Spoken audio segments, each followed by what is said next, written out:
त्यानंतर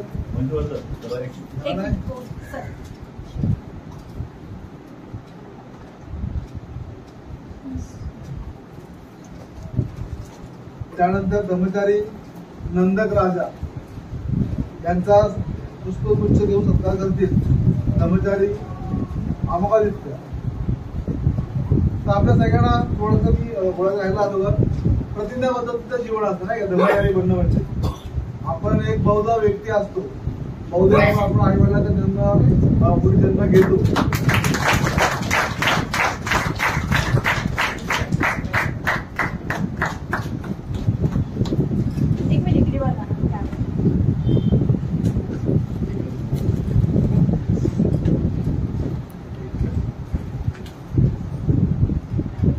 त्यानंतर ब्रह्मचारी कमरशुद्धी यांचं शुद्ध नाही कमरशुद्धी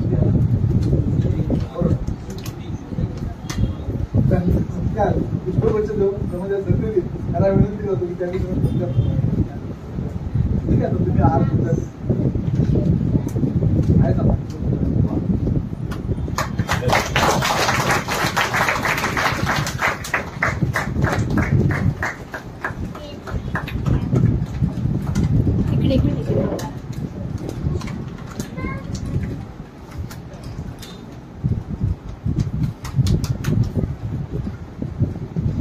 त्यानंतर रत्नागिरीचे ब्रह्मचारी शील नंदक यांचा पुष्पगुच्छ देऊन ब्रह्मचारी शील रत्न.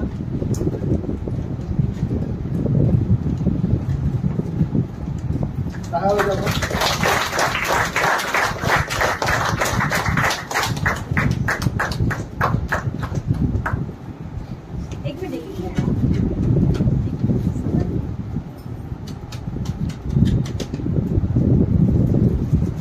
त्यानंतर मुंबई सेंटरचे पुनापट्टी सेंटरचे ब्रह्मचारी शील वेदक यांचा पुष्पगुच्छ सुद्धा करतील ब्रह्मचारी आनंद मित्र.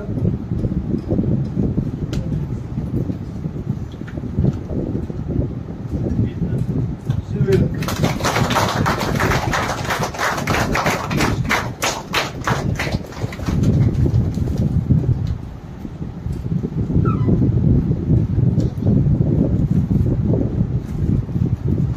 आणि त्यानंतर पुनापट्टी सेंटरचे ब्रह्मचारी बंधू आहेत शील रुची यांचा पुष्पगुच्छ देऊन सुद्धा करतील ब्रह्मचारी उदित कुमार.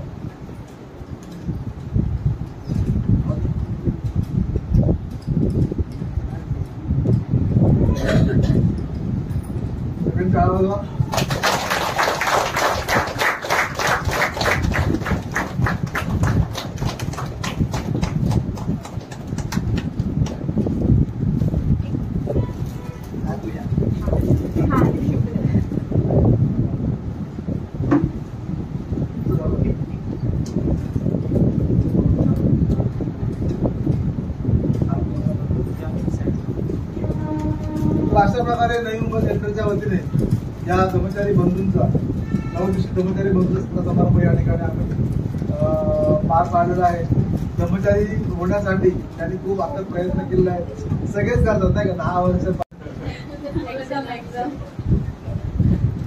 सर्वांना मैत्री आवाज येतो माझा मैत्रीशील. थँक्यू. मला वाटत नव्हतं माझा पहिला नंबर येईल म्हणून. आमचे बंधू आहेत नंदनराजा आणि शुद्धीचे म्हणत होते तुमचं सुरू झालं तर बरं राहील. आणि नेहमीप्रमाणे जोपर्यंत आमची इच्छा व्हायची होती तोपर्यंत आम्ही कमलशुद्धींना पहिला चान्स द्यायचो कारण ते आमच्यामध्ये सर्वात सिनियर आहे. परंतु आता दीक्षानंतर आमचं असं ठरलं तर आमच्या तिघांमध्ये आता मी पहिलं बोलतो. एनिवे मी सुरू करतो. महत्त्वाच्या मुद्द्यावर आलेलो कारण वेळ फक्त 10 मिनिटाचा आहे. सर्वप्रथम मी आदरणीय ब्रह्मचारी सत्यदीप ज्याचे मुख्य प्रवचनकार आहेत आणि खूप चांगले त्यांनी आज मार्गदर्शन केलं. तर मार्गदर्शन त्यांनी अशा प्रकारचं केलं आहे. आपल्या सर्वांना माहिती आहे की एकतरी आपला जीवभावाचा मित्र असतो.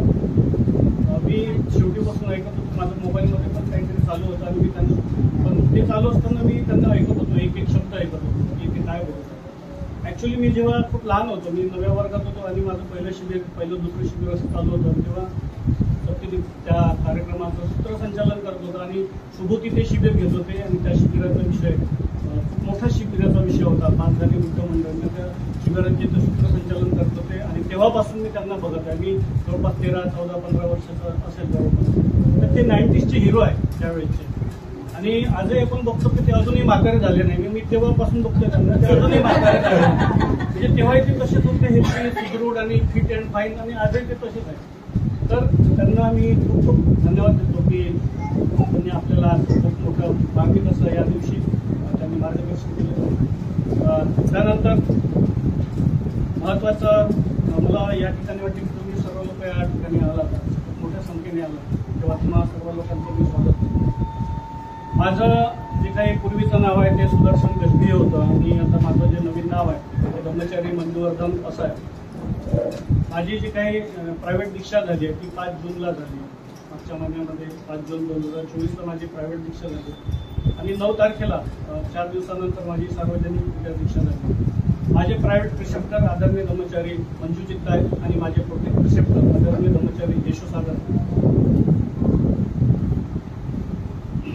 आणि ही दीक्षा होत असताना जे काही महत्वाच्या घडामोडी घडल्या त्या 2-3 टप्प्यामध्ये मी तुम्हाला सांगतो. सर्वप्रथम प्रायव्हेट दीक्षेचा एक शॉर्टकट आणि खूप छोटासा अनुभव सांगतो की तो खूप महत्वाचा वाटतो मला या ठिकाणी सांगावा असं वाटतं. प्रत्येकाचा तो अनुभव आहे म्हणजे जो ब्रह्मचारी होतो तो त्या प्रायव्हेट दीक्षेतून जातो किंवा त्या टप्प्यातून जातो आणि जेव्हा आम्ही दीक्षा घेत होतो तर तेव्हा आम्हाला नंतर ब्रह्मचारी भेटून सांगायचे की हमारा जे दिन हमको याद आ रहा है. तर ते महत्वाचं आहे. याच्यासाठी महत्वाचं आहे प्रायव्हेट दीक्षा या मनोगतामध्ये सांगतो की प्रत्येकजण विकसित होऊ इच्छितो आणि त्याला पुढे जावं असं वाटतं. आपल्याला सर्वांना प्रेरणेची गरज असते. जेव्हा आपण असे अनुभव आपले जे काही विशिष्ट अनुभव आपण एकमेकांशी शेअर करतो तेव्हा आपल्यामध्ये प्रेरणा जागृत होते आणि आपण त्या दिशेने वाटचाल करतो. तर जेव्हा माझी प्रायव्हेट दीक्षा होती आणि आम्ही सगळेजण आमची 5 तारखेला प्रायव्हेट दीक्षा होती 8 लोक आम्ही एका लाईनमध्ये बसलेलो होतो आणि सप्तांग पूजा चालू होती. त्या सप्तांग पूजा चालू असताना आम्हाला एकेकाला जायचं होतं आणि आधीच नियोजित केलेलं असतं की कोणाला कोणत्या कुटीमध्ये जायचं आहे आणि कोणाला कुठे जायचं आहे. त्याप्रमाणे ठरल्याप्रमाणे मी माझ्या जागेवरून उठलो आणि त्या ठिकाणी एका पूजास्थान बनवलेलं होतं. आम्हाला त्या ठिकाणी जायला सांगितलं मी त्या ठिकाणी गेलो. त्या ठिकाणी माझे आचार्य अगदी अंधारे जागा होती आणि त्या ठिकाणी एक सुंदरसं पूजास्थान होतं आणि मोमबत्तीच्या प्रकाशामध्ये मी माझ्या आचार्यांना पाहू शकतो. मी त्या ठिकाणी पोहोचलो तर मी खूप भारावून गेलो होतो कारण मला असं वाटत होतं की मी बुद्धाच्या काळामध्ये पोहोचलो. त्या ठिकाणी व्यवस्था अशी केलेली होती. त्या ठिकाणी असं वाटत होतं की जे काही दीक्षा होऊन खूप वर्ष झालेले ब्रह्मचारी त्यांनी ते पूजास्थान तयार केलेलं होतं. जवळपास त्या ठिकाणची जीएफआर टीम जी होती त्यांनी ते पूजास्थान तयार केलेलं होतं आणि त्यांनी त्या ठिकाणी आपलं जे काही क्रिएटिव्हिटी होती जे काही खूप कुशलता होती ती त्यांनी तिथे ओतली होती. तर त्यांचं जे काही दिसत होतं की नाही ते त्या दिवसाची आठवण करत आहे आणि त्यांनी उच्चतम देण्याचा आम्हाला त्या दिवशी प्रयत्न केला. तर मी जेव्हा माझ्या आचार्यांना बघितलं मी त्यांना वंदन केलं आणि मी तिथे त्यांनी मला एक उशी ठेवली होती तिथे बैठी आहे हिंदीमध्ये त्यांनी मला बोलतो. म्हणजे जितकं काही माझ्यासोबत कधी हिंदीत बोलत नाही परंतु त्या दिवशी ते माझ्यासोबत हिंदीमध्ये बोलले बैठी आहे. आणि मंजू चित्त आपल्याला सर्वांना माहीत आहे म्हणजे काय आपण इथे आहोत की किती सॉफ्ट आहे किती मृदू आहे त्यांचा आवाज किती म्हणजे असा प्रेमळ आवाज आहे. तर त्या दिवशी मंजू चित्तांचा आवाज खूप असा घट्ट आवाज होता म्हणजे असं म्हणता येईल की एक असा टीचर आपल्या स्टुडंटला जसं सांगतो ना चला या बसा तसा आवाज होता त्यांचा. आणि मी थोडं त्यांच्याकडे बघितलं मी खूप भारावून गेलो होतो की मंजू चित्त तर अशी नाही आहे आज असे का दिसतं. तर मी पाहत होतो की मंजू चित्तांमध्ये एक असं म्हणतात की बुद्ध काळात मी पोहोचलो होतो तर त्या प्रकारचे गुरु मी त्या ठिकाणी पाहतो. आणि हा खूप मोठा अनुभव होता माझ्यासाठी की जेव्हा मंजू चित्तांना मी त्या तशा याच्यात पाहत होतो आणि अनुभवताना मला एक एक क्षण मी विचार केला होता की मी जेव्हा विहारातून जाईल आणि जाताना मी एक एक क्षण जो आहे तो अनुभवायचा होता मला कारण तो माझ्या जीवनात पुन्हा येणार नव्हता. आणि त्या पद्धतीनं मी त्याला उपभोग देण्याचा मी प्रयत्न करतो की व्यवस्थित जायचं व्यवस्थित बसायचं अशा प्रकारे. जेव्हा मी विहारातून सरळ चालू लागलो तुम्हाला माहिती आहे की डायनिंग हॉल कुठे आहे राज्यामध्ये ना त्या डायनिंग हॉलच्या वर आमचं श्राईन होतं आणि मला तिकडे जायचं. आपल्या सर्वांना माहिती आहे की जेव्हा विहारातून निघतो आपण आणि खालच्या दिशेनं जायला लागतो तर उजवीकडे एक वळण आहे, आपण काय म्हणतो इंग्लिशमध्ये त्याला, वळण, राईट टर्न. तो माझ्या जीवनातला राईट टर्न होता. आणि मी ठरवलं होतं की माझ्या जीवनामध्ये मला खरंच आता राईट टर्न घ्यायचा आहे. आणि ती प्रतिज्ञाबद्धता जी काही स्वीकारली होती त्याला मी पुढे जाणार होतो. आणि जे जे काही माझ्या समोर येणार होतं त्याला मी सहज स्वीकारायचं. आता ओपन मी राहिलो होतो. मी माझ्या मनाला खुलं करून ठेवलं होतं की जे जे काही घडणार आहे, जे जे काही आता समोर होणार आहे ते मला स्वीकारायचं होतं आणि ते मला अगदी अंतःकरणामध्ये सामावून घ्यायचं होतं. अशा प्रकारे मी त्या दीक्षेकडे पाहत होतो, प्रायव्हेट दीक्षेकडे मी पाहत होतो. आणि मी त्या ठिकाणी बसलो. आचार्यांनी मला अर्पण विधीसाठी काही वस्तू दिल्या, मी त्या अर्पण विधी करून पुन्हा बसलो. त्यानंतर जे काही दीक्षेचा भाग आहे, जसं की याचना आहे, त्यानंतर दशशील आहे, त्याच्यानंतर नाव आहे, ह्या सगळ्या बाबी घडल्या.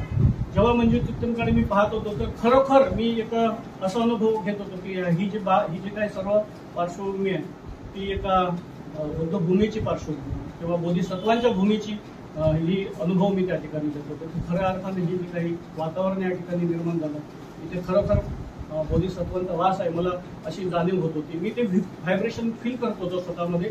इतकी मोठी गोष्ट माझ्यासोबत घडत होती आणि मी सहज त्याला स्वीकार करत होतो.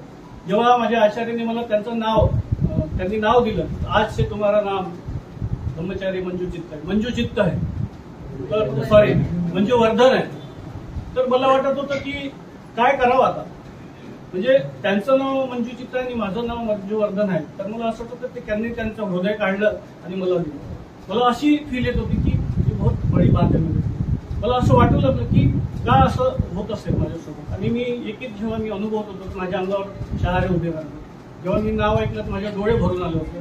मला असं वाटत होतं की त्यांना आलिंगन घ्यावं आणि रडावं, पण मी ते करू शकत नव्हतो कारण मी जागृत सुद्धा होतो त्या ठिकाणी.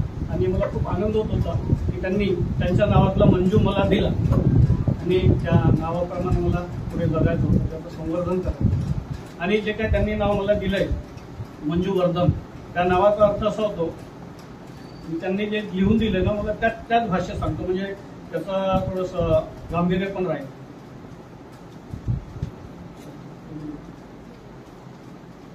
He who is growing and helping others end grow through gentle end sweet nature, वह जो अपने भीतर सौम्यता, संयमता और मधुर गुणों का संवर्धन करते हुए दूसरों में भी सौम्यता, संयमता और मधुर गुणों के माध्यम से विकसित करने का प्रयास करता है.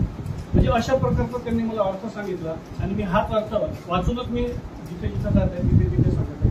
कारण मला त्याच्यात माझं काहीच टाकायचं नाही, कारण ते त्यांनी मला दिलं आणि मला त्याच्यात ते समोर नाही. त्याच्यामुळे मला त्याच्यात काही घालमेल करायची नाही, एका शब्दाची सुद्धा मला त्याच्यामध्ये गडबड करायची नाही.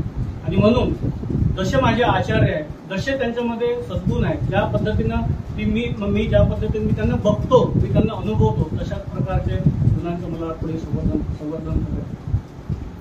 पुढच्या टप्प्यामध्ये मला सांगावं असं वाटते, पुढील भाग, ज्या दिवशी माझी प्रायव्हेट दीक्षा झाली आणि माझ्या मागे लगेच नंदकराजांची दीक्षा होती. आणि जेव्हा आम्ही परत दीक्षा होऊन प्रायव्हेट दीक्षेहून एकत्र आलो तर आम्ही एकमेकांकडे पाहत होतो. म्हणजे काय होत होतं माहित नाही, पण ही एक वेगळीच पद्धतीचं वातावरण निर्माण झालं होतं. ते माझ्याकडे बघायचे, मी त्यांच्याकडे बघायचो. आणि जेव्हा सगळ्यांची 8 लोकांची दीक्षा झाली आणि आम्हाला तुम्ही जाऊ शकता किंवा थांबू शकता असं सूचना दिली, तुम्ही थांबू पण शकता किंवा जाऊ पण शकता, पण आम्ही गेलो नाही. आम्ही तिथे थांबलो, बुद्धांकडे गेलो, तिथे आम्ही अर्पण केली. नंतर नंदकराजा माझ्याजवळ आले, मला खूप घट्ट मिठी मारली. ती मिठी एवढी घट्ट होती की आम्ही एक जीव झालेलो होतो. तेव्हा मित्रता आमची अशा प्रकारची त्या दिवशी दिसून येत होती की ते म्हणायचे की यार हे तुझ्यामुळे मला भेट मिळालं, आणि मला असं वाटतं की यार तुझ्यामुळे हे मला मिळालं. हे जे काही चालू होतं असं वाटत होतं की तुझ्याचमुळे हे सगळं मी अनुभवत होतो असं मला वाटत होतं. म्हणजे त्या दिवशी मला खूप कृतज्ञतेचा भाव आलेला होता माझ्या मित्राप्रती की भीमराज हे सगळं मला तुझ्यामुळे भेटतं. कारण ते माझे एक चॅप्टर मेंबर होते, त्यांनी मला त्या चॅप्टरमध्ये सांभाळून घेतलं. ज्या वेळी मला शक्य नव्हतं त्यावेळी त्यांनी माझ्यासाठी ऑनलाईन चॅप्टर घ्यायचे, माझ्याकडे यायचे, माझ्या वेळेत त्यांनी चॅप्टर नेहमी घेतलेले आहे. तर माझ्या चॅप्टरप्रती मी सर्वप्रथम या ठिकाणी कृतज्ञता व्यक्त करतो. त्यामध्ये कमलसूर्य आहेत, नंदकराजा आहेत, धम्मसागर आहे, या सगळ्यांनी मला खूप व्यवस्थित सांभाळून घेतलं आणि चॅप्टरमध्ये माझ्या पद्धतीने पुढे जाण्यासाठी, एक पाऊल पुढे येण्यासाठी त्यांनी मला मदत केली. त्यानंतर मी जो काही माझा दुसरा कृतज्ञतेचा भाव आहे माझ्या आचार्य यांच्याप्रती मी व्यक्त करतो की त्यांनी या जे काही प्रोसेस आहे या 2-3 वर्षामध्ये जे काही माझ्या बाबतीत प्रोसेस चालू होती त्या प्रोसेसमध्ये त्यांनी मला अतिशय उत्तम प्रकारे मार्गदर्शन केलं. प्रत्येक वेळी जेव्हा मला अडचण वाटायची आणि मला असं वाटत नाही यार कहीं तो भी बात करना चाहिए अंदर से बहुत उथल है मची हुई बीबी के पास भी नहीं बता सकता. तर मी तेव्हा त्यांच्याकडे जायचो फोन करायचो की या आपण भेटू. मग आम्ही कुठेही बसवतो. कधी चहाच्या टपरीवर बसलोय, कधी हॉटेलमध्ये बसलोय, कधी घराच्या बाहेर बसलोय. जेव्हा आम्ही चर्चा व्हायची आमच्या फक्त धम्मचर्चा आमचं हे नाही झालं तर ठीक आहे बायकोचा आता त्रास होतो का किंवा घरी गोंधळ झालाय का मुलांचं काय करायचं तसं नाही करायचं ते मला टिप्स नाही दिले त्यांनी परिवार कसं सांभाळायचा त्यांचं जरी मोठा अनुभव मला त्यांनी कधी टिप्स नाही दिल्या की असं सांभाळायचं असं करायचं नाही. त्यांनी मला हे सांगायचं की तुला कसं डेव्हलप करायचं तुझ्या आतमध्ये काय त्याला कसं सांभाळायचं तुला स्वतः ग्रो कसं व्हायचं त्यांनी मला हे सांगितलं. तर सर्वप्रथम त्यानंतर मी त्यांचं इथे खूप म्हणजे आतून एकदम माझ्या हृदयातून त्यांचं मी पुनर्नमन करतो. त्यांचे मी आभार मानतो. त्यानंतर माझे कल्याण मित्र आदरणीय ब्रह्मचारी जिनरत्न मला विचार येत होता की जिनरत्नबद्दल मी डायरीमध्ये एवढ्या दिवसापासून काहीच लिहिलं नव्हतं कारण ते लिहिण्यासारखे नाहीच आहे ते बोलण्यासारखे व्यक्ती नव्हतं. मग मी आज बसमध्ये येताना इलाच दाखवलं मी माझ्या मिसेसला की मी ती म्हणते जिनरत्नचं कुठं आहे उनका लिखने की जरूरत नाही इधर ही आहे पहिले लिखने की क्या बात आहे. तर तरी पण मला असं वाटतं काय सांगावं जिनरत्नबद्दल. त्यांनी तर अख्खं म्हणजे असं म्हणते की मित्र ते धम्माचार्य हा जो माझा प्रवास आहे हा त्यांच्यामुळे घडला असं मला वाटतं. कारण मला असं आठवडा नाही जात किंवा 2-3 दिवसात असा दिवस नाही जात की त्यांचा फोन येत नाही किंवा त्यांचा मेसेज येत नाही. म्हणजे आमचे जे इनबॉक्स आहेत व्हॉट्सअपचे त्यांच्या मेसेजही भरलेले आहेत. तर हे का त्यांना खूप वेळ आहे असं नाही तर ते तुमचा पाठपुरावा करतात. माझ्या मित्राचं काय चाललं तो कसा आहे त्याचे दिवस कसे चालू आहेत तो घरी कसा आहे त्याच्या परिवारात काय चाललंय त्याचा वर्ग कसा चाललाय त्याचं चाललंय की नाही चाललंय हे सतत पाठपुरावा करण्याचं काम म्हणजे कल्याण मित्र यांचं त्यांनी केलं. त्यांच्याकडे मी नेहमी बघताना बघतो की ते खूप अभ्यासू व्यक्तिमत्व आहे. फार अभ्यास करतात चिंतन करतात व्यवस्थित मुद्दे काढतात आणि व्यवस्थित ते आमच्या छोट्या डोक्यापर्यंत म्हणजे छोट्या बिंदूपर्यंत ते आणण्याचा प्रयत्न करतात. त्यांना माहित आहे की यांना एवढं समजेल ते तेवढंच देतात. ते सगळ्यांना तपासून घेतात की ह्या मित्राला एवढं जमते त्याला तेवढंच देतात याला एवढं जमते त्याला तेवढंच देतात. आणि जेव्हाही त्यांचा अभ्यास करण्याचा जेव्हा मी बघतो ते अतिशय मुद्देसूद अभ्यास करून मांडण्याचा प्रयत्न करतात. तेव्हा मला घडवण्यामागे किंवा माझा जे काही उघडधोबड मातीचं मडकं होतं त्या मडक्याला आकार देण्याचं काम आदरणीय ब्रह्मचारी माझे कल्याण मित्र ब्रह्मचारी जिनरत्न यांनी केलं. त्यानंतर जी काही माझी सहचारिणी आहे माझी वाईफ माझी मित्र पण आहे ती आणि आहे आता ती तर तिच्याबद्दल पण मी खरंच बोललो पाहिजे. महत्वाचं आहे अतिशय महत्वाचं आहे आणि हे कोणाच्या दबावाखाली नाही आलेलं आहे आणि हे तिच्या दबावाखाली सुद्धा नाही आलेलं हे मला वाटलं आणि मी ते बोललो पाहिजे. खरंच माझी परिस्थिती आर्थिकरित्या पण फार दुर्बळ होती थोडीफार आता थोडी ठीक आहे. त्या दिवसांमध्ये सुद्धा तिने मला आहे तसं स्वीकारलं आणि आहे तसा आमचा संसार सुरू ठेवला. खरं तर कठीण परिस्थिती होती माझी आर्थिक आणि त्या दिवसांमध्ये तिने मला सांभाळलं. मानसिकरित्या मी खूप दोलायमान होतो. काही वर्षापूर्वी माझी मानसिक स्थिती खूप गडबड झालेली होती आणि माझा एक मित्र आहे म्हणजे माझ्या अतिशय तरुण वयातला इथे मित्र आज उपलब्ध आहे त्याला माहीत आहे की मी खूप डिस्टर्ब झालेलो होतो माझ्या आयुष्यामध्ये. आणि त्या दरम्यान माझ्या मिसेसने म्हणजे आरती जिने मला खूप साथ माझ्या मानसिकरित्या दोलायमान परिस्थिती असताना तिला मला स्टेबल राहण्यासाठी मला खूप मदत केली. समजून घेतलं आहे की परिस्थिती असं होऊ शकलं असतं की तू तेरा देख मेरे को क्या करणार असं तुम्ही केलेलं नाही. तिने मला सांभाळून घेतलं. तर तिची जी काही मॅच्युरिटी मला त्यामध्ये दिसली ती खूप महत्त्वाची आणि म्हणूनच मी आज इथपर्यंत पोहोचण्यासाठी तिने मला खूप मदत केली. या प्रवाहामध्ये टिकून राहण्यासाठी माझे नॉन रेसिडेन्शियलचे ट्रेनिंग होते मी सोडून जायचो परिवार त्या दिवसांमध्ये तिने मदत केली. मी शिबिराला जायचो त्या दिवसांमध्ये तिने कुटुंब सांभाळून मदत केली. आणि जेव्हा मला शिबिराला जायचं तर खरंच सांगतो आजही ती माझी बॅग तीच भरून देते. मला माहीतच नाही काय घ्यायचं आणि काय न्यायचं ती भरून देते. तर ही माझ्यासाठी फार मोठी गोष्ट आहे की मला शिबिरात जाण्यासाठी तू बिंदास जा इकडे टेन्शन घेऊ नको अशी जर म्हणतात की ती माझ्यासाठी खूप मोठी गोष्ट आहे. त्यानंतर माझा एक मित्र आहे जो पुण्याला राहतो प्रशांत रंगारी त्याचं नाव आहे. तो पण GFRचा मित्र आहे. त्यांनी जर कदाचित मला ह्या नॉन रेसिडेन्शियल ट्रेनिंगची माहिती दिली नसती तर कदाचित हा प्रवास अजून माझा 10 वर्ष पुढे लांबला असता. म्हणजे ज्यावेळेस मी 45 धर्मचारी झालो तर कदाचित मी 10 वर्षांनंतर झालो असतो. मला आणखी वेळ लागला असता. ते ट्रेनिंगची माहिती, काय केलं पाहिजे, कुणाला विनंती करायची, कसं त्यामध्ये ऍड व्हायचं, कसं काय करायचं, सगळी त्यांनी माहिती दिली आणि मला गायडन्स करत राहिला ह्या ट्रेनिंगच्या दरम्यान किंवा आता काय केलं पाहिजे. तर असे मित्रपरिवार मला लाभलेला आहे. त्याबद्दल सुद्धा मी माझ्या त्या मित्राचं प्रशांत रंगारी जो पुण्याला राहतो त्याचं सुद्धा या ठिकाणी मी पुण्यानुमोदन करणार.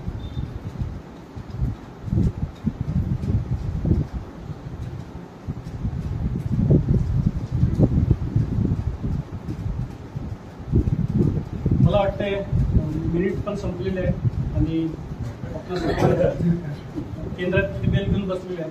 केंद्रातील जे काही सर्व धर्मचारी आहेत मला त्यांनी सर्वांनीच मदत केली आहे. अनंत मित्र आहेत, सत्यकुमार आहेत, उदित कुमार आहेत, आमचे मित्रशील आहेत, कुशलबल आहेत, सुघोष आहेत, सगळे जे आहेत सर्वांनी आम्हाला वेगवेगळ्या प्रकारे मदत केलेली आहे, वेळ दिलेला आहे, संपर्कासाठी वेळ दिला आहे. आमच्या जे काही चुका होत आहेत त्या चुका सुद्धा त्यांनी लक्षात आणून दिल्या की तुमचं इथं थोडं इम्प्रूव्ह केलं पाहिजे. तर ही मित्रता आम्हाला या ठिकाणी लाभलेली आहे. आणि विशेष म्हणजे जे काही 3 लोकांचं मला या सगळ्या प्रोसेसमध्ये फारच मोलाचं म्हणजे असं म्हणता येईल की खूपच मोलाचं असं मार्गदर्शन लाभलं आहे. ते म्हणजे आदित्य बोधी, चंद्र बोधी आणि मैत्रीय बोधी. या 3 लोकांनी मला या प्रोसेसपर्यंत येण्यासाठी खरंच खूप मदत केली आहे. वेळोवेळी माझा पाठलाग केला आहे, पाठपुरावा केली आहे. तुझं कुठे आहे तू आता आणि तुला काय करायचं आहे हे सगळं इतंभूत मार्गदर्शन या 3 बोधींनी मला केलं.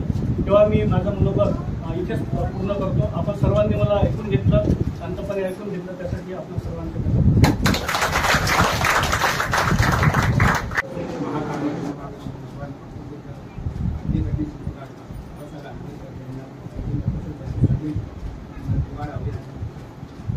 आज मला खूप आनंद होत आहे.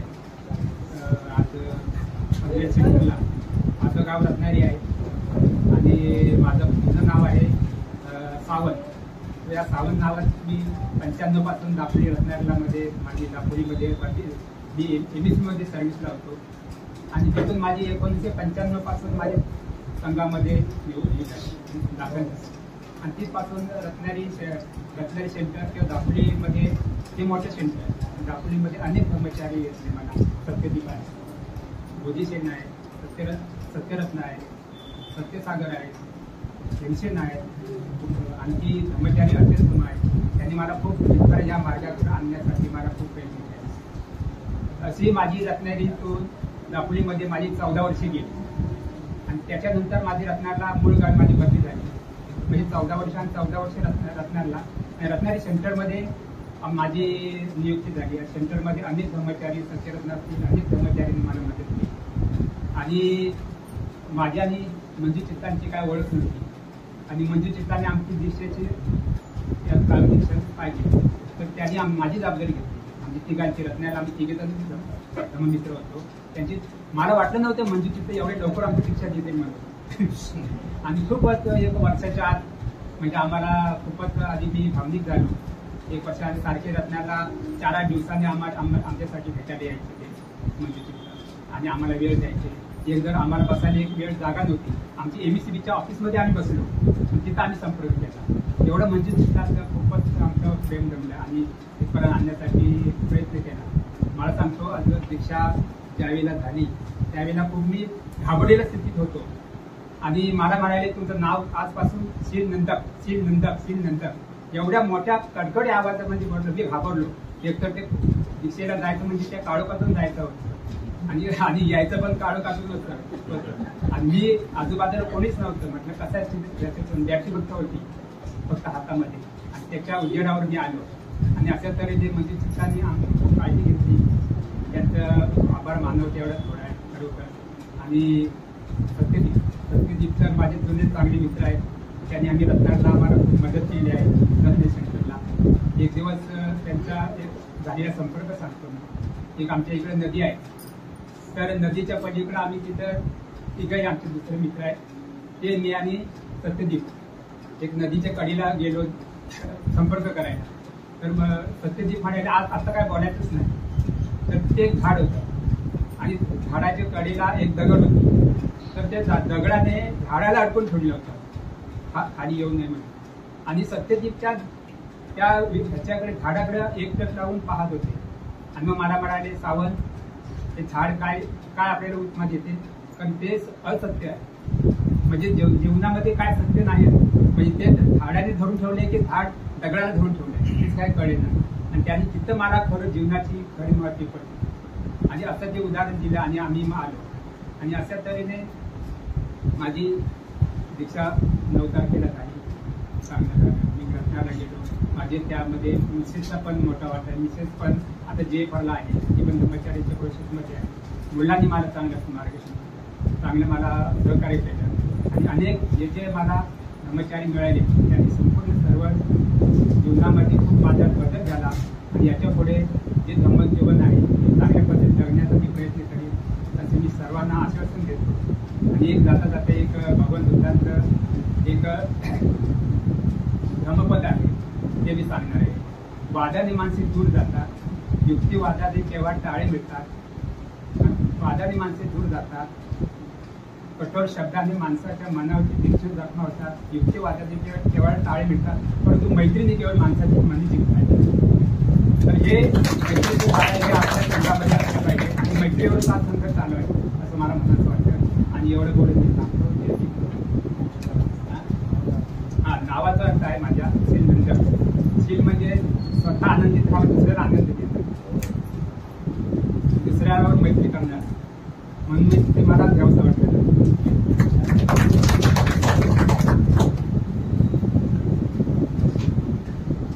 सर्वांना मैत्रीपूर्ण जय भीम, नमो बुद्धाय. आजच्या या धम्म वर्कशॉपमध्ये उपस्थित त्रिरत्न बौद्ध महासंघ नवी मुंबईचे सर्व आदरणीय धम्मचारीगण, सर्व आदरणीय धर्ममित्र, बंधू भगिनी, हितचिंतक, सहाय्यक, पुन्हा एकदा सर्वांना जय. प्रथमतः मी आपल्या TBMS नवी मुंबई संघाचे धन्यवाद मानतो की यासाठी मी आणि आमच्या सर्व धर्मचारी बंधूंचा तुम्ही इथे सत्कार ठेवला. हा सत्कार मी असं समजतोय की आम्हाला प्रेरणा देण्यासाठी सुद्धा आणि जबाबदारीची जाणीव सुद्धा देण्यासाठी असं मी एकंदर समजतो. प्रथमतःच मी घेतो माझं नाव धम्मचारी म्हणून शीलरुची हे घोषित झालं आचार्यांकडून प्रायव्हेट दीक्षेच्या वेळी, खाजगी दीक्षेच्या वेळी. त्यावेळी त्याचा मला अर्थ आचार्यांनी जो सांगितला तो आपणाशी साधा सरळ आहे, फार डीप सुद्धा आहे की शील रुची की शील में आनंद लेने वाला. आणि शिलामध्ये रुची असणारा किंवा शिलावरती आरूढ होणारा असा एकंदर आहे. आपण जेवढं काही शिलासंबंधी त्याचं हे करू, कोड करू तेवढं कमी आहे. बरं झालं आपलं धर्मबलांनी सांगितलं की जे आम्हाला इन्व्हाइट केलं होतं दीक्षाच्या शिबिरामध्ये तो 2 जून ते 12 जूनचा कालावधी होता आणि भाजेमध्ये. आणि त्याच्यामध्ये एकंदर 26 मित्र होते GFRचे ज्यांची दीक्षा होणार होती. त्याच्यात रत्नागिरी होते, नवी मुंबईचे आहेत, चुनाभट्टीचे आहेत, रत्नागिरीचे आहेत, गोव्यावरून सुद्धा होते आणि गुजरातमधून सुद्धा एक मित्र अतिशय उत्साही आणि प्रेरणादायी होता. नांदेडमधून होते. नांदेडची अत्यंत चांगले मित्र सर्व टीम होते. अनेक अशा मित्रांची 5, 6 आणि 7 असे 3 टप्प्यामध्ये आम्हाला खाजगी दीक्षा देण्यात आली. तर मला सुद्धा 7 तारखेला शेवटचा मित्र म्हणून माझी दीक्षा झाली. आणि माझे आचार्य अमोघादित्य यांनी मला दिली की ते आपणास कल्पना आहे की जसं शील आपण घेतो याचनाही केली जाते आमच्याकडून.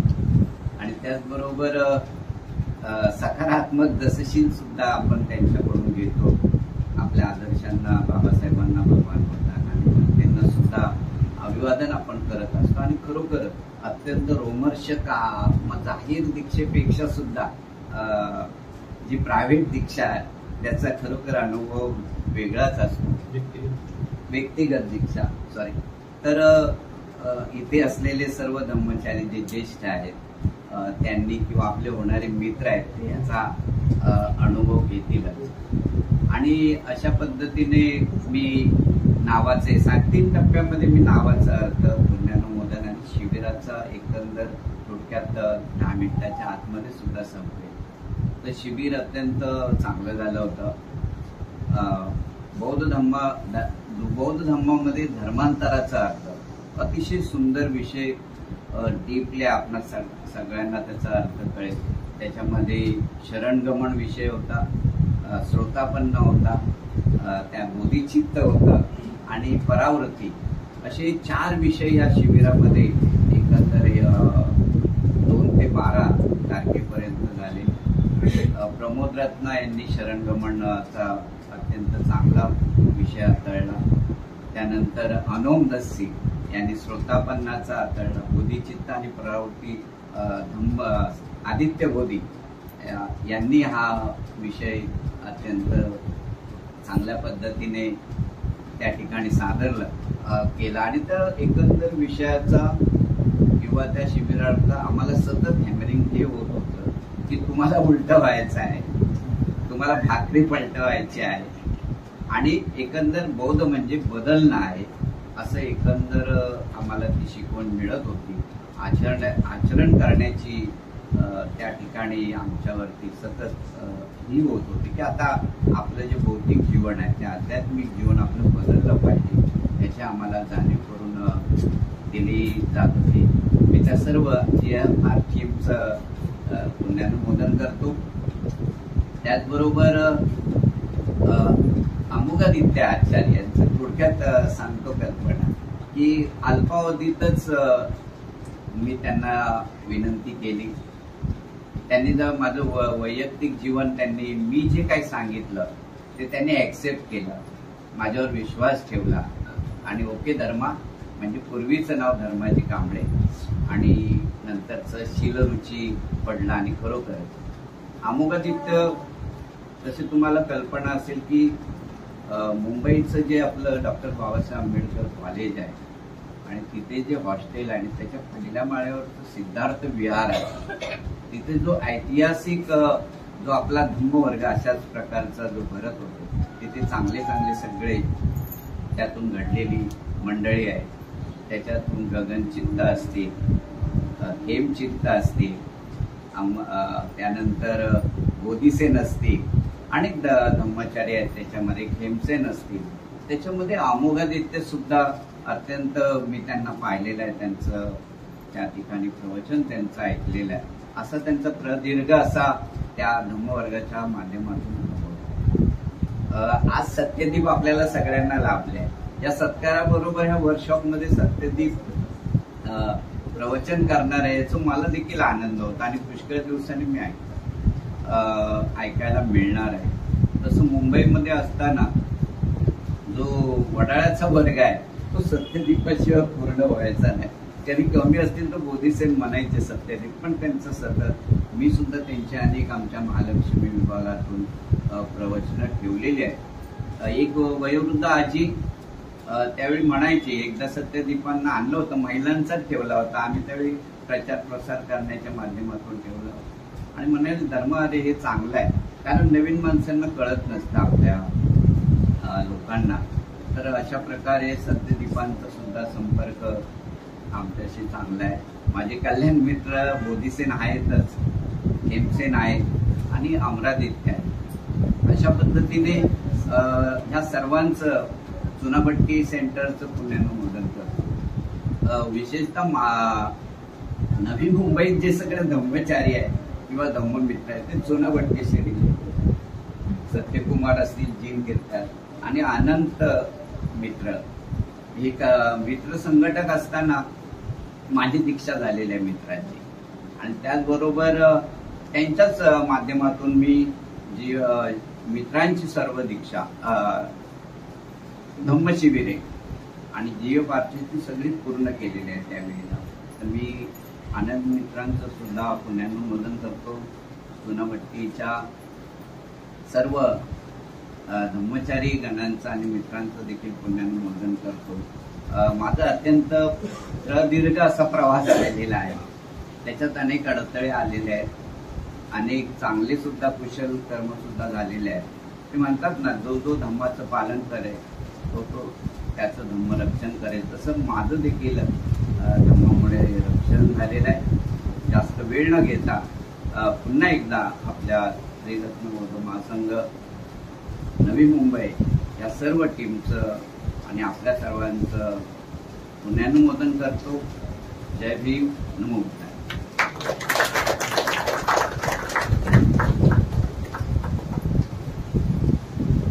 आहे त्या केशापर्यंत घेऊन जाण्यासाठी त्यांनी माझ्यासाठी सगळ्यात मोठी म्हणजे कुणीतरी आपल्याला रूट दाखवायला लागतो ना, रस्ता. तो रस्ता दाखवला माझ्या पत्नीने. सगळ्यात पहिल्यांदा जर मी बामसेटमध्ये काम करत होतो. बामसेट एक संस्था आहे आणि मला असं वाटत होतं बामसेट सुद्धा एक योग्य काम आहे. आणि माझी पत्नी एका वर्गाला जायची, अंबोगमोनी त्यांच्या घरी हा वर्ग चालायचा. आणि ही दृष्टी लाभ जो म्हणतात ना, त्या दृष्टीला माझ्या पत्नीने दिला. मला खरंच त्या पत्नीचं मला सगळ्यांच्या समोर पुण्यानुमोदन करायचं आहे. आणि मला फार हे झालंय.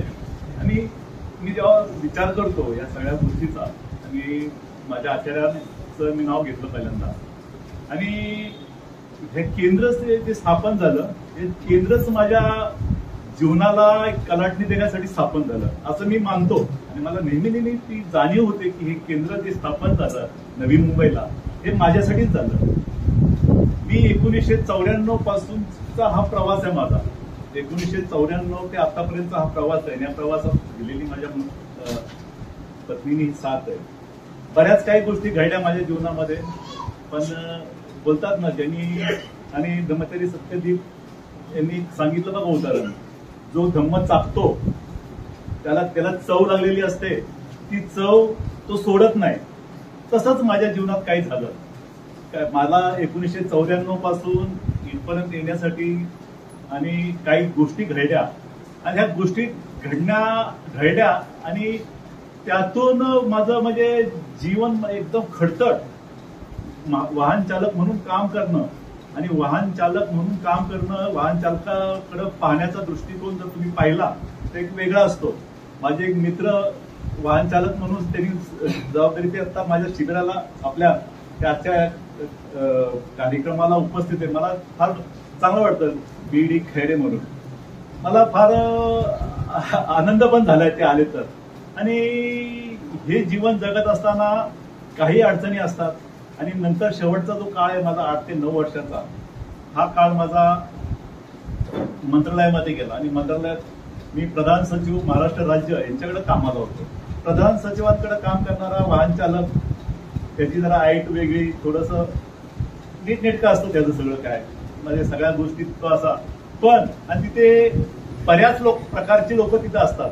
पत्ते खेळणारे असतात, दारू पिणारे असतात, सगळे असतात. आणि वाहन चालकाच्या संपर्कात अशा लोक तर खूपच असतात. पण ही जी चव चाकलेली होती, ही चव धम्माची चाकलेली होती. आणि हे जरी करत असलो तरी मधला काळ माझा फार अवघड गेला. त्या अवघड काळात मला काही गोष्टींचा स्पर्श झाला, आणि त्या स्पर्शात मी फार अस्वस्थ झालोय. कसं झालं की मी एक धम्ममित्र, आणि बायकोनी पण मला सांगितलं, बायकोचं पण खरंच पुण्यामधून का करायचं, की मी जेव्हा चुकलो तेव्हा ती मला ठाणकून सांगायची, अहो तुम्ही धम्ममित्र आहात. आणि खरंच ही गोष्ट घडली, तिने मला ठाणकावून सांगितलं. आणि त्या गोष्टीचं मला फिलिंग पण व्हायचं. आणि तुम्हाला हे पण सांगतो की धम्मचारी सत्यदीप त्याच काळात एकदा त्यांची भेट झाली. अशी मध्ये आधी जायचो धम्म असं काहीतरी असलं तर त्यांनी मला सांगितलं, जो धम्मच्या प्रवासात असतो आणि त्यांनी मध्येच जर धम्म सोडला तो येडा होतो. कारण खरं सांगतो मला हे असं खरंच होतो. कारण का ही चवच वेगळी आहे, ही चव वेगळी आहे. आणि त्या चवीचं मला फार त्रास व्हायला लागला. खरंच मी वेडा झालो तर.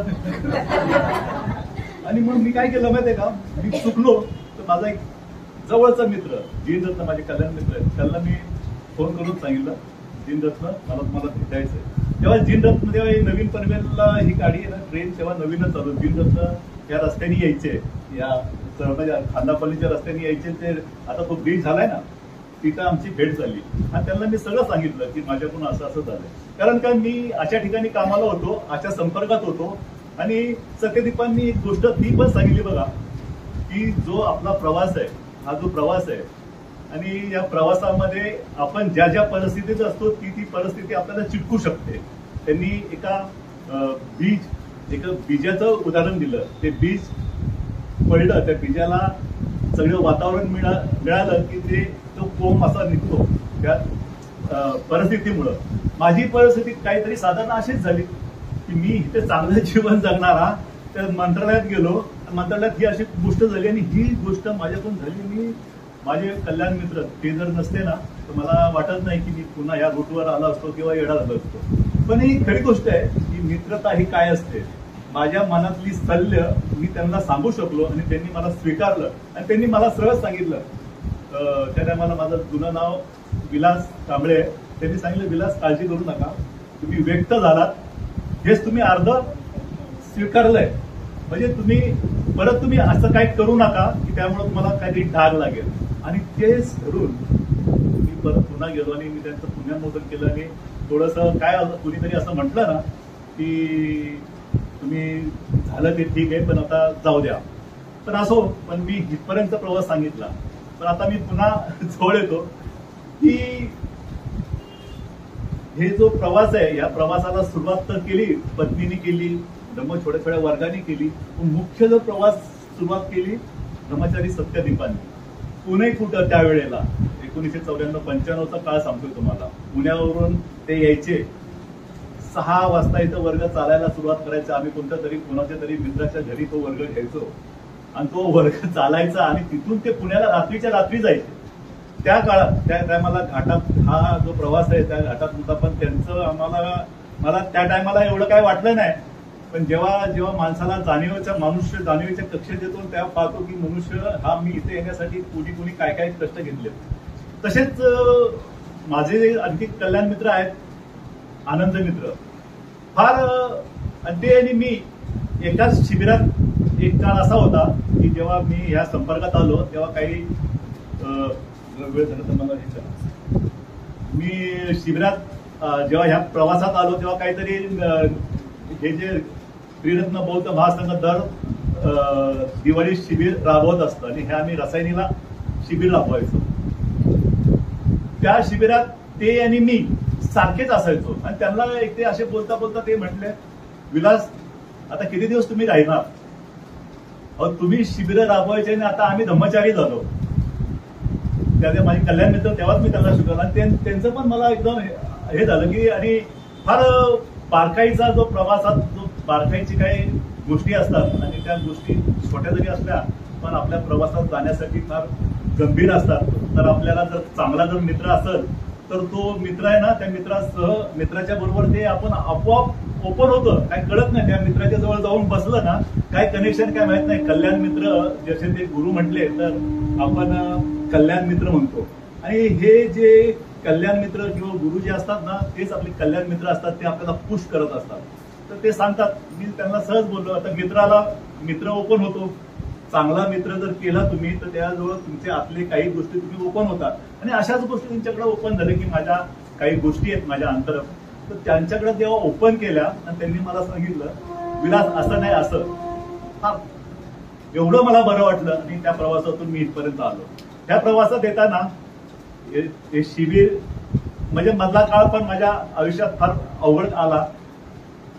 मुंबई केंद्राने मला सुरुवात जरी केली असेल तर मी मगाशी बोलतो ना इथे जे केंद्र उभं राहिलं ते माझ्यासाठी. पण त्या काळात तो मधला काळ जर मला जर ब्रह्मचारी जर व्हायचं असतं आणि मला जर रस्त्याने चालायचंच असतं तर तो काळ वेळ मी सोडून दिला असता आणि मी एक मार्गाने निघलो असतो.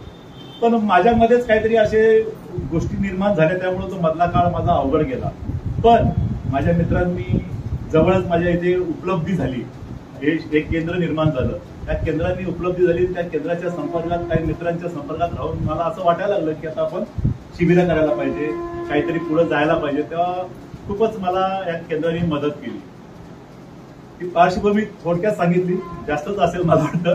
पण आता एक हे जे आम्हाला इथपर्यंत तर आलो, पण आता खरी हे जे भेटलं त्या भेटण्यासाठी काय मेहनत असते आणि काय मित्रता असते ही थोडक्यात तुम्हाला मी सांगितली. हा जो प्रायव्हेट दीक्षेचा जो भाग आहे तो तुम्हाला मी नक्की सांगतो, कारण तो माझ्या अंगावर कधी पण तो विचार जरी केला तर माझ्या अंगावर शहारे उभे राहतात. ब्रह्मचारी अमोघादित्य हे दिसायला बघा एकदम सिंपल साधे दिसतात, पण त्या टायमाला मला दीक्षा दिली. त्या टायमाला त्या दीक्षेच्या टायमाला तुम्हाला माहिती ना दीक्षा कशी असेल साधारण तुम्हाला पार्श्वभूमी सांगतो. विहार आहे आपलं, भाज्याचं विहार आहे. त्या विहारात ज्यांची ज्यांची दीक्षा आहे ते असे फ्रंटला बसलेले असतात आणि समोर यशोसागर किंवा असे ज्येष्ठ धर्मचारी असतात तर ते सांगतात तुम्हाला दीक्षा घ्यायची आहे, तुम्ही इथे इथे जाणार आहेत आणि तुम्ही तिथेच जा. कारण काळा कुट्ट अंधार, फक्त विहारात थोडासाच उजेड असतो या विहाराच्या फक्त बुद्ध मूर्ती दिसण्यासारखा. काळा कुट्ट अंधार असतो, विहारात फक्त बुद्ध मूर्ती दिसते. त्या बुद्ध मूर्तीच्या तिथे जाऊन आणि ते सांगतात की विलास कांबळे, पहिलं जुनं नाव सांगतो, तुम्ही दीक्षा तुमची दीक्षा आहे तिथे त्या कुटीमध्ये जा. तेव्हा आणि ते पण सांगतात तुम्हाला जर दीक्षा घेत असाल तर तिथे जा, नाही तर तिथून ते मळवली स्टेशन जवळ आहे, तुम्ही तिकडे पण जाऊ शकता. गंभीर आहे ना. तुम्हाला जर प्रखरपणे जर हा केसा निस्ता घातला आणि काय असं विशेष काय झालं असं नाही, हा तर आणखी कठोर आणि नीट नेटका चालण्यासाठी हा मार्ग आहे. त्यांनी ते सरळ सांगितलं आमच्या कर्मचाऱ्यांनी, तुम्ही मळवली स्टेशनला जाऊन लोणावळ्यावरून तुम्ही तुमच्या घरी पण जाऊ शकता किंवा तुम्ही दीक्षा घेऊ शकता. आणि खरंच तो गंभीर भाग मी इथं पाहिला आणि मी खरंच तिथं पंचांग प्रणाम केला बुद्धांना आणि तिथून त्या अंधारात टॉर्च घेतली आणि निघालो फार जाणीवपूर्वक. आणि जसं जसं गेलं, आमची कुटी जवळच होती किचनच्या वरच, तिथं गेल्याच्या नंतर आणि अरे ते एकदम हृदय, कारण तिथं तसं सांगितलं की बुद्ध आणि ते आता आपण दीक्षा घ्यायला चाललो ही भावनामध्ये मनामध्ये, त्या भावनेसह तिथं जाईपर्यंत अगदी मनात अगदी असा गंभीर असा भाग होता. आणि तिथे गेलो हळूहळू आणि तिथे जाऊन उभा राहिलो तर हे कर्मचारी आदित्य बोधी तिथे बसले, ते माझे आचारी, आणि ते असे वाटत जसे ते नेहमी आपल्याला दिसतात तसे तर अजिबातच दिसत नव्हते. मी असं पंचांग प्रणाम केला, ते बोलले आईये इधर बैठिये, अमोघादित्य सॉरी अमोघादित्य आईये. आणि ते मगाशी एक कर्मचारी बोलले ना, ते हिंदीमध्ये बोलले त्या टायमाला, जसे नंदीवर्धन बोलले, तर तसेच आईये या बैठी पंचांग प्रणाम केला, तिथे बसलो आणि त्यांच्या चेहऱ्याकडे मी बघतोय असं. आणि खरंच जे आध्यात्मिक जी उंची असते, तो जो काळ असतो, तो जो वेळ असते, त्या वेळेत काय असते अवस्था त्या आचार्य ते दीक्षा देणाऱ्याची आणि दीक्षा घेणाऱ्याची, ती मी अनुभवली. फार म्हणजे फार असं अवचंबून आलेलं, ते कसं मी बोलू शकतो ते सांगू शकत नाही. पण त्यांनी मला दीक्षा दिली, दशशिलाची दीक्षा दिली, पालन करण्याची दीक्षा दिली आणि त्यांनी मला नाव सुचवलं, आज से आपका नाम कमल शुद्धी, कमल शुद्धी, कमल शुद्धी 3 वेळा सांगतात. अरे ते त्यांचं ते सगळं ऐकून मला एकदम भरून आला. मी आजपासून कमल शुद्धी, आणि त्यांनी त्याचा अर्थही सांगितला. कमळ म्हणजे चिखलात राहून कोणताही डाग अंगावर न घेता ते फुललेलं आहे.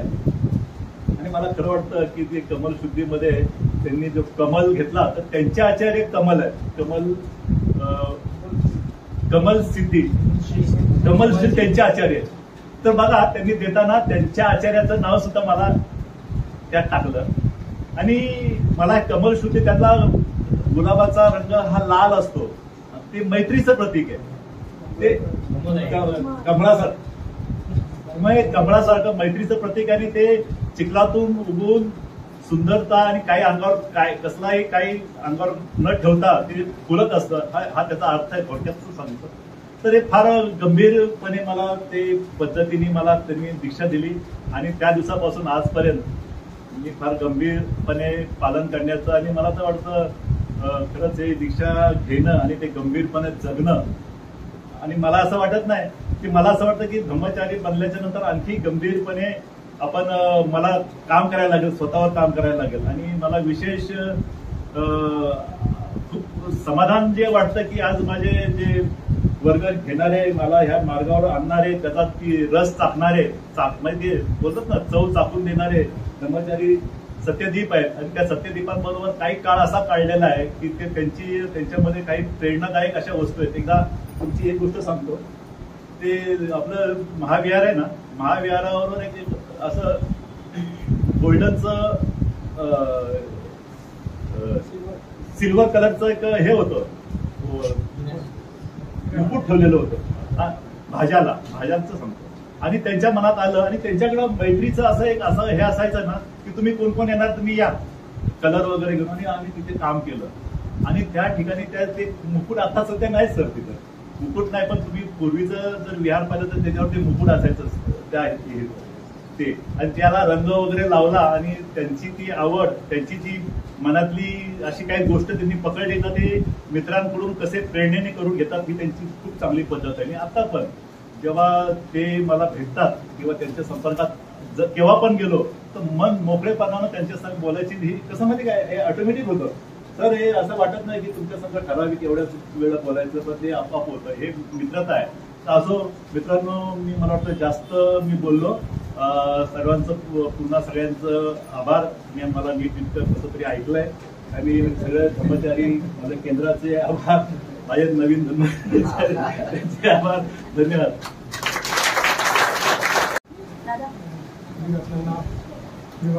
वंदन तसेच माझे आदर्श बोधिसत्व डॉक्टर बाबासाहेब आंबेडकर तसेच भारतीय उद्योग यांच्या पवित्र विचारांना आणि पवित्र स्मृतीला मी प्रथम अभिवादन करतो, वंदन करतो.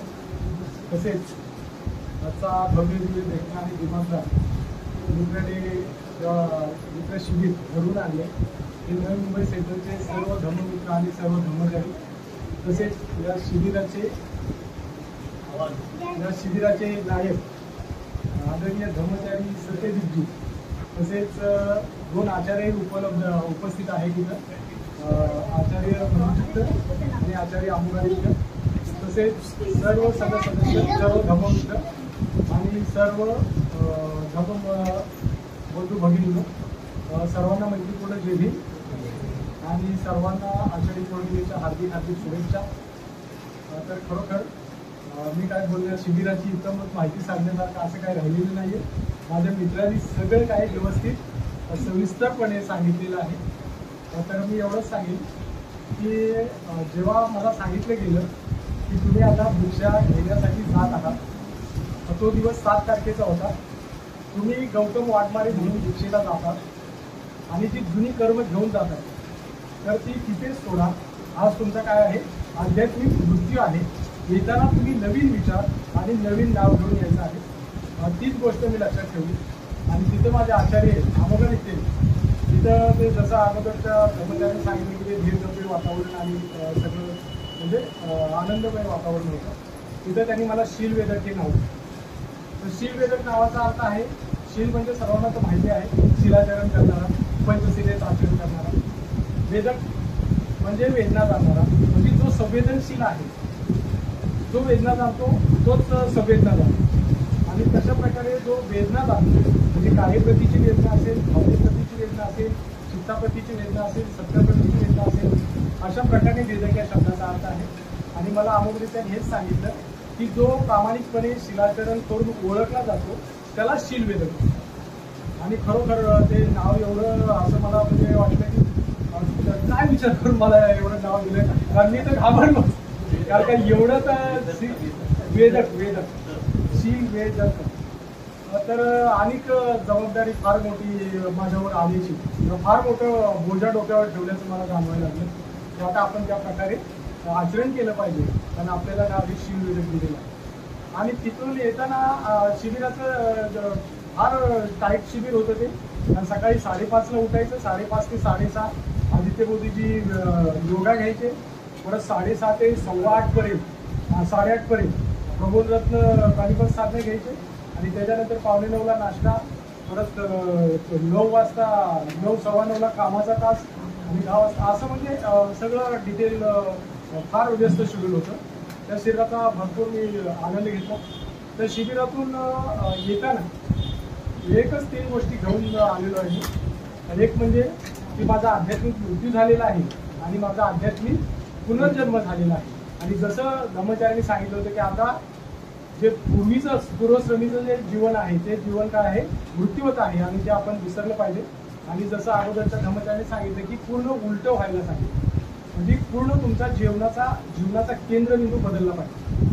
की भाकरी जशी उलटी करायची बोलू ना, पूर्ण उलटं जीवन तुमचं झालं पाहिजे. आणि अशा प्रकारचं ते सांगितलं गेलं तिथं. आणि खरोखर मी तो अनुभव घेतोय की आता खरोखर माझा आध्यात्मिक पुनर्जन्म झालेला आहे.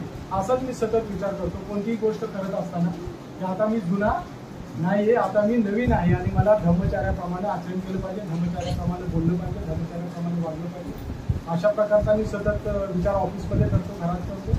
आणि दुसरी गोष्ट अजून एक सांगितली की आपल्याला दसशील देण्यात आलं. दीक्षेच्या वेळेला दसशील, याच्या अगोदर मित्र असताना पंचशिलेचं पालन करत होते, नंतर आता दसशील देण्यात आलं. तर दसशिलामध्ये 4 शिलं वाढलेली आहेत, ती वाचेची शिलं वाढलेली आहेत.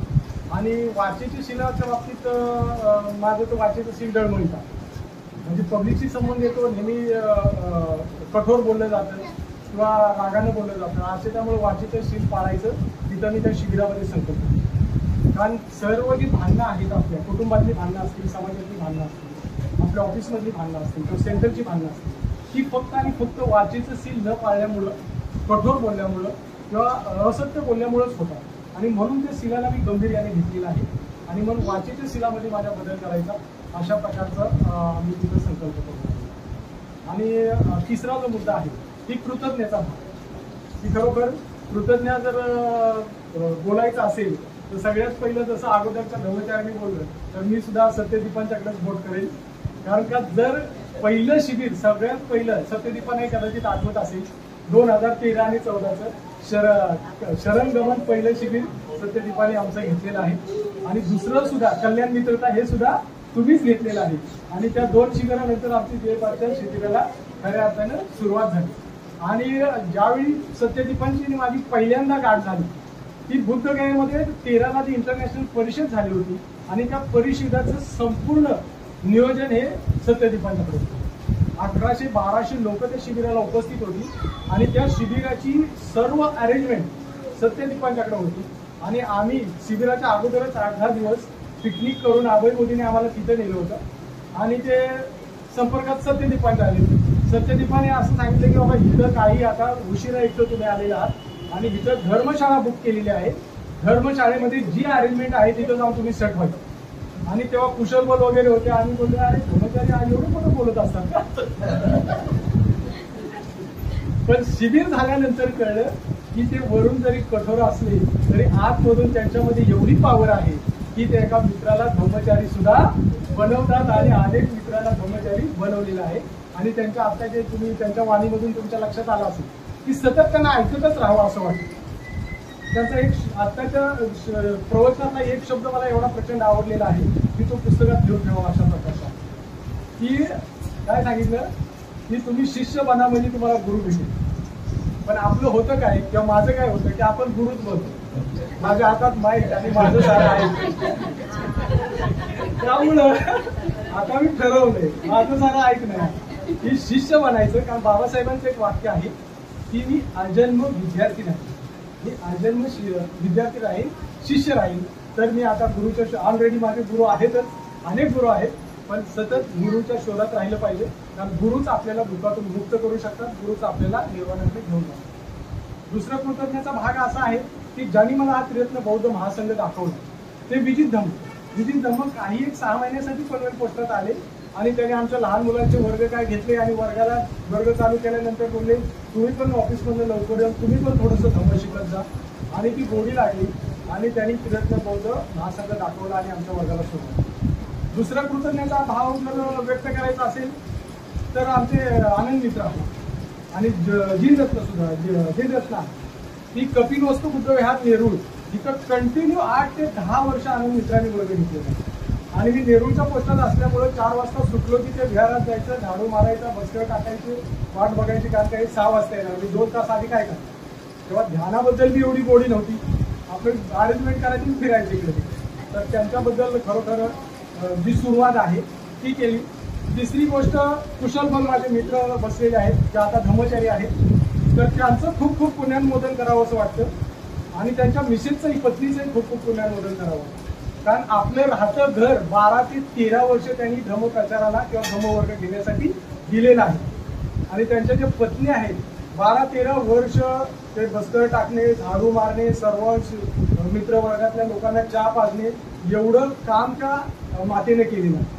आता जर ती इथं हयात नाहीत, आता ते कालकटीत आहेत, तर आता त्या जर इथं हयात असत्या तर त्यांनाही वाटलं असतं की मी जे एवढं 10-12 वर्ष कष्ट घेतलं त्या कष्टाचं सार्थक झालं, त्या वर्गातले मित्र धर्मचारी झाले. तर त्या कुशलपणाचं सुद्धा पुनर्मोदन करावं असं वाटतं. त्याबरोबर काशीराव दौंडे सुद्धा जे माझे जीएफआरचे मित्र आहेत, सध्या ते जीएफआरला सर्व शिबिरं झालेले आहेत, त्यांनाही दीक्षा होऊ शकते येणाऱ्या 2 वर्षांना. तर त्यांनी सुद्धा 8-10 वर्ष ते रिटायर झाल्यानंतर आम्हाला रूम उपलब्ध करून दिला. तर असे अनेक धर्मचारी आहेत. तसेच माझे कल्याण मित्राच्या बाबतीत सांगायचं झालं तर लोकांना 2 कल्याण मित्र असतात, आम्हाला 3-3 आहेत. म्हणजे रसायनीचे धर्मचारी आंध्रादित्य, तसेच बेलापूरचे परमसिद्धी आणि फास्ट जीवाचे कंठशी किंवा जे फास्ट जीवाच्या जवळ आहेत ते धर्मचारी धर्मगुरू. म्हणजे असा एकही म्हणजे दिवस जात नाही की आमचा फोन नसतो एकामेकाला. म्हणजे कंटिन्यू आम्ही एकमेकाच्या संपर्कात असतो आणि खूप घरच्या सारखं रिलेशन आहे. आणि ते हे जे कल्याण मित्र आहेत, कल्याण मित्र असणं फार आवश्यक गोष्ट आहे. जसं आताच सत्यदीपाने सांगितलं, कल्याण मित्र असल्याशिवाय तुमची भांडणं मिटू शकत नाही. कारण त्याच माणसाची भांडणं मिटतात की ज्याला कोणतरी आदर्श आहे आणि ज्याला कोणतरी गुरु आहे, तोच त्याच्याकडे आपलं दुःख सांगू शकतो. हे सुद्धा वाक्य सत्यदीपाने आपल्या प्रवचनामध्ये आज सांगितलेलं आहे. तुम्ही आनंदी आहे हे सांगण्यासाठी तुमच्याकडे हजारो मित्र आहेत, पण तुम्ही दुःखी आहात हे सांगण्यासाठी तुमच्याकडे मित्र कुठे आहेत? म्हणून त्यांनी जे सांगितलं की तुम्ही मित्राच्या शोधात राहा, याचा अर्थ कल्याण मित्राच्या शोधात राहा किंवा तुम्ही गुरुच्या शोधात राहा. तर हे फार आजचं प्रवचन म्हणजे खरोखर आपण रेकॉर्ड करतो ही खूप आनंदाची गोष्ट आहे. जे कोण रेकॉर्ड करतायत त्यांचं पुण्यनुमोदन, कारण का सत्यदीपांचं भाषण पुन्हा पुन्हा ऐकायचं आहे. कारण का ज्या 2-3 मुद्दे त्यांनी फार वाखण्यासारखे सांगितलेले आहेत. तर या 3 कल्याण मित्रांचेही खूप खूप पुण्यनुमोदन आहे, आभार आहे. तसेच माझे आचार्य अमोघादित्य आणि ज्यांनी मला जाहीर दीक्षा दिली ते उपाध्याय आदित्य बोधी, यांचंही खूप खूप पुण्यनुमोदन आणि खूप खूप सर्वांचा आभार मानतो. आणि सगळ्यात शेवटी महत्वाचं जे आभार आहे ते माझ्या पत्नीचं मानलं पाहिजे. कारण का या 2004 पासून ते 2024 पर्यंत म्हणजे 20 वर्षामध्ये जवळजवळ 30 ते 35 शिबिरं केलेली आहेत. आणि प्रत्येक शिबिराला जायला परमिशन द्यायचं किंवा जसं आता मंजुवर्धकांनी सांगितलं की मिसेस बॅग भरते, हे करते. आता आमची मिसेस बॅग वगैरे भरत नाही, पण बाकी डबा भरते. बाकी सगळं काय हाय ते देणे हे सगळं करते. बाबा हे 8 दिवसाचं हे खाण्यासाठी न्या, हे कपडे न्या, हे ब्रश घेतला का, आणि मेन म्हणजे औषध गोळ्या घेतल्या का, अशा प्रकारचं सगळं केलेलं आहे. आणि दुसरी गोष्ट, एवढ्या वर्ष म्हणजे आम्ही 10 दिवस गेल्यानंतर घरचं गाडा सांभाळणे, लहान मुलांना सांभाळणे आणि त्यांचं म्हणजे शाळेत जाणे असेल, काय असेल, खाणेपिणं असेल, दवाखाना असेल, एवढं प्रामाणिकपणे करणे आणि आपल्या मागं मेन म्हणजे कटकट न लावणे. पत्नीने कटकट न लावल्यामुळे आपण धर्मचारी होतो. तर आपण पत्नीला जर कटकट लावली तर ना तिथं शिबिरामध्ये ध्यान लागतं ना घरी ध्यान लागतं. त्यामुळं त्या पत्नीचंही खूप खूप आभार. आणि मी सर्वांचं पुनर्मोदन करतो सगळ्या. आणि मेन म्हणजे पुनश्च नवी मुंबई सेंटरच्या सगळ्या धर्मचाऱ्यांची मी काही नावं घेतली नाहीये, कारण नावं घेण्यातच आमची 10 मिनिटं जातील. आणि दुसरी गोष्ट, तुमचं पुनश्च का पुनर्मोदन करतो, ठाणा सेंटरने सत्कार केला, फक्त 5च मिनिटं दिली. 5 मिनिटात काय बोलला, आलो आणि गेलो, जसं तुम्ही सांगितलं तसं. तर तुम्ही 10 मिनिटं आम्हाला दिल्याबद्दल तुमचं खूप खूप पुनर्मोदन. आणि तुम्ही पुनश्च आमचा सत्कार केला त्याबद्दल तुमचे आभार मानतो. आणि सत्यदीपाचं मनापासून सहृदय स्वागत आहे, आभार आहे. तुम्हालाही वंदन आहे, कारण तुम्ही पहिले आमचे गुरु आहात. जय भीम.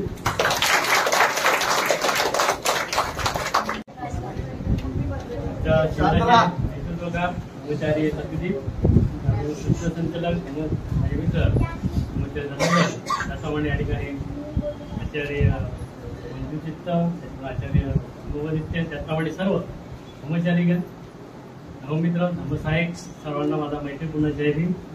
जय भीम. जय भीम. मी पुण्यातून घेतो माझे मित्र मला शेवटी ठेवलं, कारण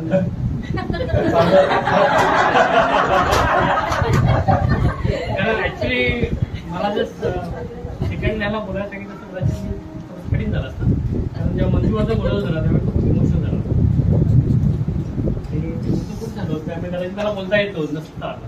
आणि मी एवढा इमोशनल माणूस नाही, प्रॅक्टिकल माणूस, परंतु खूप भरून आलं ते गोष्ट जे आहे. आणि ते पोचवण्यासाठी त्यांनी खरंच मदत करणं गरजेचं. तर आपण सर्वांनीच तेच हात आहे त्याने. सर्वप्रथम मला असं मागावं लागेल की ते नसते, त्यांनी जर ही जी चळवळ उभी केली नसती तर मी पण नसतोय. म्हणजे हा जी गोष्ट फार महत्वाची आहे. कारण माझे जे प्रथम धर्मगुरू आहेत बाबासाहेब, ते दाखवले कोणी तर भंते. आज मला इथे उभं केले ते भंतेमुळे. आज जो मी काही शिकलोय ते भंतेमुळे. खरंच त्यांचं पोट फार मोठं आपल्यावर, माझ्यावरच नाही, सगळ्यावर उपकार आहेत. जे या संघामध्ये, प्रयत्न बौद्ध महासंघामध्ये जे धर्माचरण करण्यासाठी येतात, वर्गाला येत असतील, कार्यक्रमाला येत असतील, कशासाठी येतात तर ते चांगलं काहीतरी घेऊन जातात. आणि ही का देण आहे उर्वरित संगीत असेल सगळ्याशी त्यांची आहे. खरोखरच त्यांचं काम जनबोधन करणं गरजेचं आहे. आणि खरोखरच या ठिकाणी फार मोठ्या लोकांचं या ठिकाणी माझ्यासमोर हात आहे. माझं नाव पूर्वीचं भीमराज मर्चंडे होतं, सर्वांना माहिती आहे. नंतरचं नाव नंदक राजा आहे. मला ज्यावेळेस नाव दिलं तेव्हा मला त्यांनी काय अर्थ आम्हाला सांगितलं नाही. मंजूचं आणि माझं चाललं होतं, अरे आपला अर्थ नाही सांगितलं, ठीक आहे जाऊ दे, काय फरक पडतो नंतर कळेलच ना. तर मला एक मी मनामध्ये म्हणतो ठीक आहे काही असो, मी तर जस्ट मी राजा आहे. कोणता राजा असं बरोबर आपण आहे, इतकी आहे पण ते राजा आहे. खूप मोठी गोष्ट आहे ती, असं मला वाटतं. खरंच त्या गोष्टी फार महत्वाच्या आहेत. त्याबद्दल मी दापोली सेंटरमधून सुरुवात केली, एक त्या हॉस्टेलचा विद्यार्थी म्हणून. तिथून जेव्हा सुरुवात झाला त्यानंतर बांद्रा कम्युनिटीमध्ये आहे. बांद्रा कम्युनिटीमध्ये चुनाभट्टी सेंटर, चुनाभट्टी सेंटर नंतर नवी मुंबई सेंटर, अशा प्रकारचा माझा जो प्रवास आहे, खूप 20-22 वर्षाचा प्रवास आहे. 10 मिनिटात शक्य नाहीये. परंतु खरंच त्या ज्या लोकांनी त्या ठिकाणी हातभार लावले ना त्याचं खरंच पुढे नमोदन करणं फार गरजेचं आहे. तर ही गोष्ट आहे. कारण ही जी मला मी जबाबदारी घेतली आहे धर्मचारी बनण्यासाठी, मी प्रयत्न केले, माझी इच्छा होती, परंतु त्याला जे हातभार लावले ते माझे काही आहेत या गोष्टी. तर त्या ठिकाणी आम्ही एकत्र राहतो कम्युनिटीमध्ये. आपले दानसागर आहेत किंवा आजचे सुगोष म्हणजे चांगले माझे मित्र आहेत.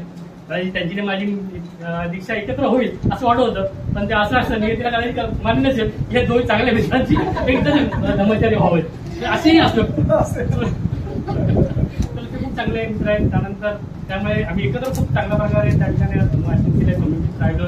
त्या ठिकाणी पोझिशन आहेत, आंबोलीत आहेत, टेन्शन आहेत, विमल केसू होते.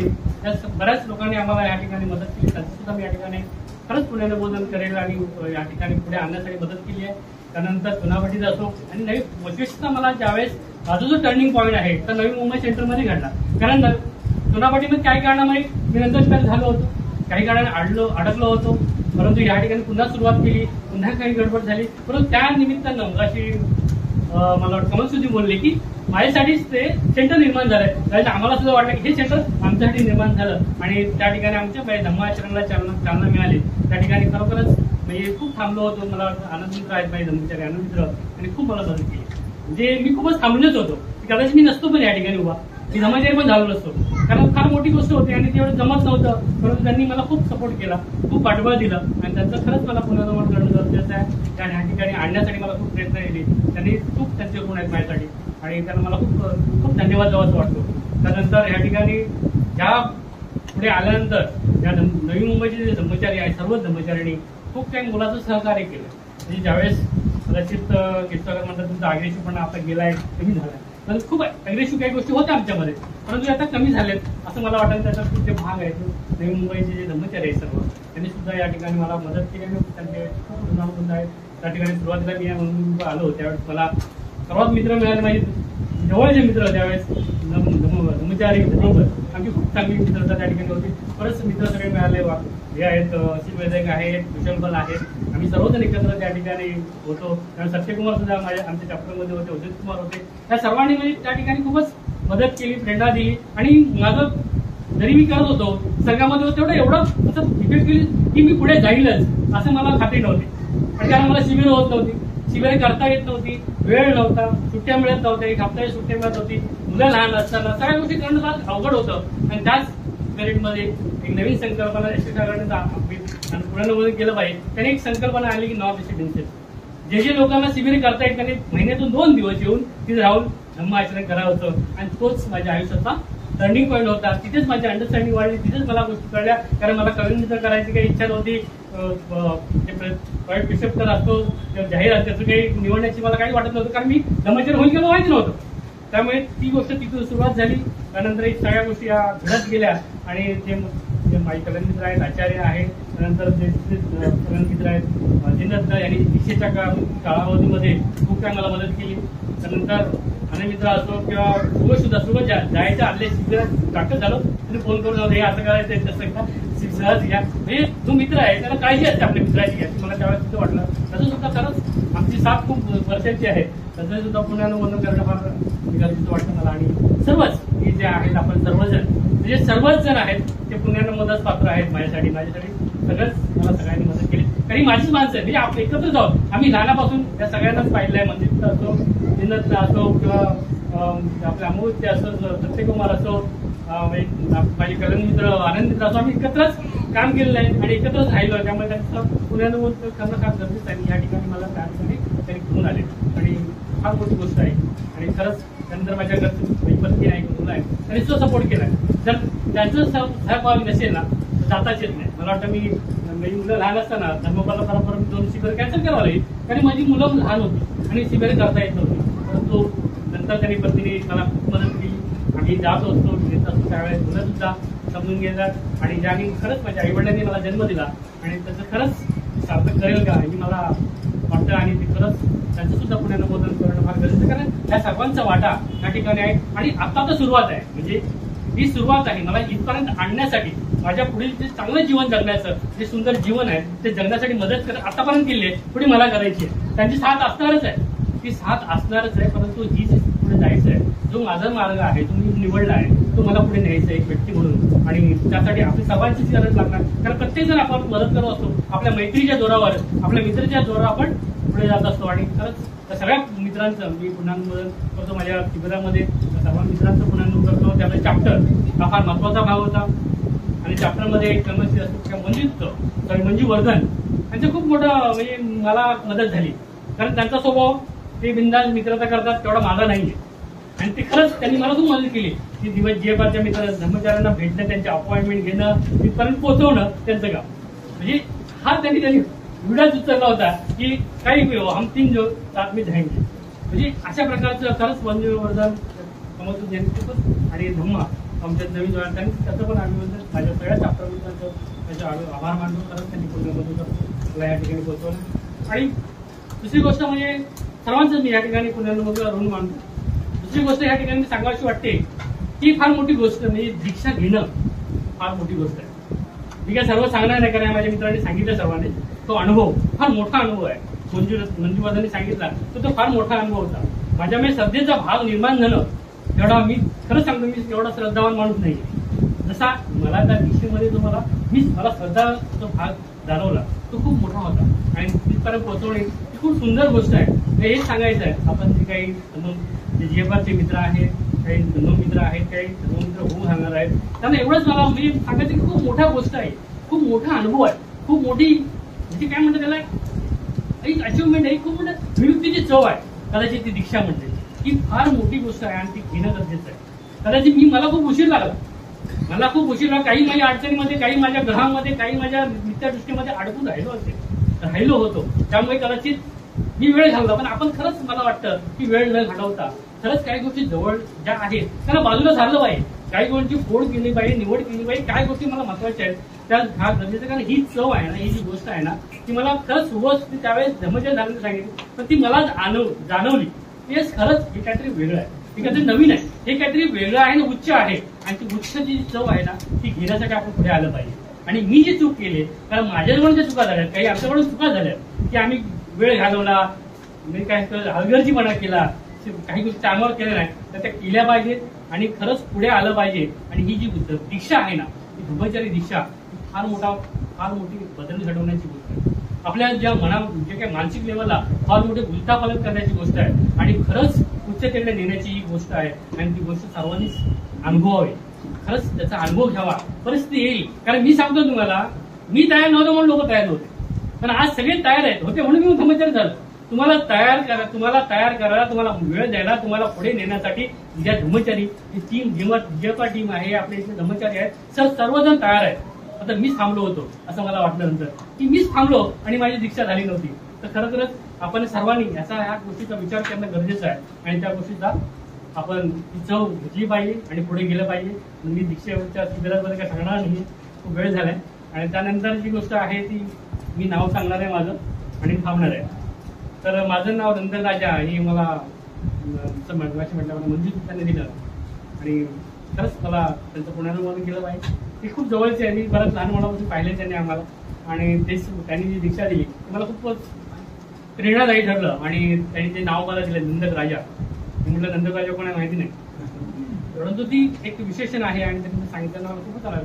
आणि त्यावेळेस मला सांगितलं की त्या लिहून दिलं त्यावेळेस की असा एक राजा खरंच तो आपल्या शिलाच्या सद्गुणाने जसा विकसित होतो, विद्वान बनतो, तसंच त्याच्या शिलाच्या सद्गुणाने तो इतरांना सुद्धा प्रसन्न ठेवतो, आनंदी ठेवण्यासाठी प्रयत्न करतो. अशा प्रकारचा जो अर्थ आहे शॉर्टकटमध्ये आहे. तर सर्वांना मी खरंच विनंती करतो, आपण जे माझे मित्र आहात, आपण आपण सर्वच पुढे जाण्यासाठी प्रयत्न केले पाहिजे आणि ही जी गोष्ट आहे दीक्षेची दीक्षा आपण खरंच घ्याल अशी मी अपेक्षा या ठिकाणी सर्वांचं पुन्हा एकदा या ठिकाणी आभार मानतो आणि मला संधी दिली त्याबद्दल मी धन्यवाद.